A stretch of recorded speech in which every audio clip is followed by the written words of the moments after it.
let's start off with the women's team because they're on a little bit of a heater right now. After that loss to Virginia Tech, 5 wins in a row, and Jazz Shelley is really just playing her best basketball right now.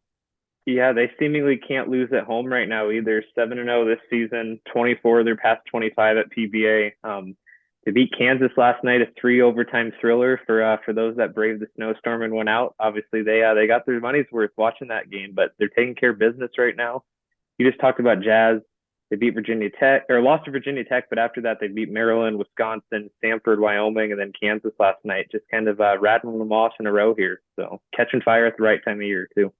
Yeah, definitely. And I mean, the you look at the game against Kansas in particular. I mean, a lot of adversity in that game. Markowski fouling out, and of course, kind of the question mark right now is Allison Widener's health. Injury didn't look good. Obviously, they'll be examining that in the next couple of days, but really such a big part of that team, in the guard play, plays such a big role. And to lose her was tough, but you look at who they've had impacting it too. I mean, Maggie Mendelson, she's brought a lot to the post since she came over from the volleyball team, which is a pretty unique setup for her. Well, and I was going to say too with Allison, she's obviously taken a big growth this year with that starting five. But you look at the injuries: Isabella Bourne's missed time, Trinity Brady's missed time. Last night, you have her run into a cameraman, and she missed part of a game earlier this season too.